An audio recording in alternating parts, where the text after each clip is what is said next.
रूखे सूखे और फटे हुए होंठ। जी हाँ, ठंडियों का मौसम आ गया है और ठंडी के मौसम में आते ही सबसे ज़्यादा समस्या जो होती है वो होठों के फटने से क्रैकिंग लिप्स होने लगते हैं। होठों में कई बार दर्द महसूस होने लगता है, बहुत बार ईचिंग भी फील होता है कि ईचिंग हो रहा है। तो ये समस्याएं ठंडियाँ होने ही शुरू हो जाती हैं। तो ये समस्याएं क्यों होती हैं और इससे कैसे निजात पाया जा सकता है और ऐसी कौन सी होम्योपैथी मेडिसिन ले करके हम ठंडियों में इस समस्या से बच सकते हैं, तो आज हम इस पर डिस्कशन करते हैं। सबसे पहले बात करते हैं कि जो होठों का फट जाना या फिर होठ क्रैक कर जाना, उससे ब्लीडिंग आ जाना, उस पर कई बार ईचिंग होने लगता है, कई बार इन्फ्लेम कर जाता है, तो मेडिकल टर्म में इसको चिलाइटिस बोलते हैं।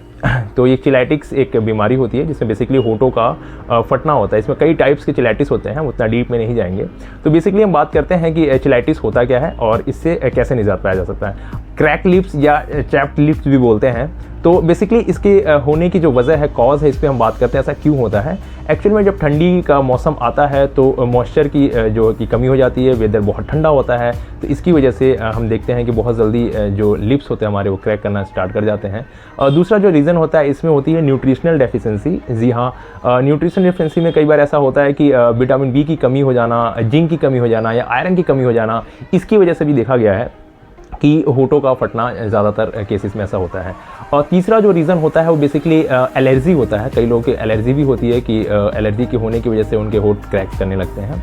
और नेक्स्ट रीज़न जो होता है वो होता है इन्फेक्शन। जी हाँ, कई बार बैक्टीरियल या फिर फंगल इन्फेक्शन बहुत ज़्यादा हो जाते हैं होठों के आसपास या होठों के आसपास के एरिया में, उसकी वजह से भी होठों का बहुत ज़्यादा क्रैकिंग स्टार्ट होने लगता है। और एक मोस्ट प्रोबेबली कई बार देखा गया कि विंटर के अलावा भी सीजन्स में क्रैकिंग होता है। तो उसका मेन रीज़न ये होता है कि धूप वगैरह में हम जाते हैं तो सन का एक्सपोजर होता है और सन से हमें अल्ट्रा वायलेट रेज आती हैं और उस रेज से पेनिट्रेट करती हैं हमारे होठों में और उसकी वजह से एक्टिनिक चिलाइटिस जिसको बोलते हैं वो हो जाता है।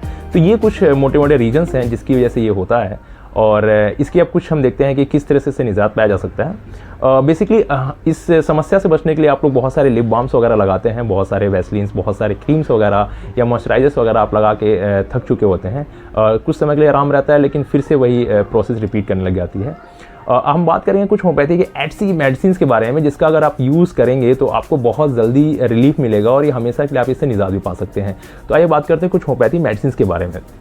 अगर देखा जाए चिलाइटिस के लिए तो सबसे अच्छी मेडिसिन जो होती है वो होती है पेट्रोलियम। जी हाँ, पेट्रोलियम डाइल्यूशन फॉर्म में आपको लेना है। ये 200 पोटेंसी में आप ले सकते हैं। सुबह शाम 2-2 बूंद लीजिएगा और आप देखेंगे कुछ ही दिनों में आपको बहुत जल्दी इससे आराम मिलने लगता है और ये समस्या से आप निजात पा सकते हैं। दूसरी जो मेडिसिन होती है वो होती है आर्सेनिक एल्बम। आर्सेनिक एल्बम बहुत अच्छी दवा होती है स्किन डिजीज़ के लिए, बेसिकली इचिंग्स वगैरह के लिए। तो अगर आपको क्रैक लिप्स हो रहे हैं या चैप लिप्स हो रहे हैं तो इसमें भी आप आर्सेनिक एल्बम 30 पोटेंसी में 2 ड्रॉप्स 3 टाइम्स ले सकते हैं। तो इससे आपको बहुत जल्दी आराम मिलेगा। तीसरा जो है मैं आपको एक लगाने के लिए बताता हूँ। जैसे के लिए पेट्रोलियम के नाम से ही ट्यूब आती है, यानी क्रीम्स आती हैं और ये ऑइंटामेंट होता है। कई कंपनीज, डिफरेंट कंपनीज के SBS वगैरह के भी आती हैं, तो उसको भी आप लगा सकते हैं एक्सटर्नली। इससे ही बहुत जल्दी रिलीफ मिलता है।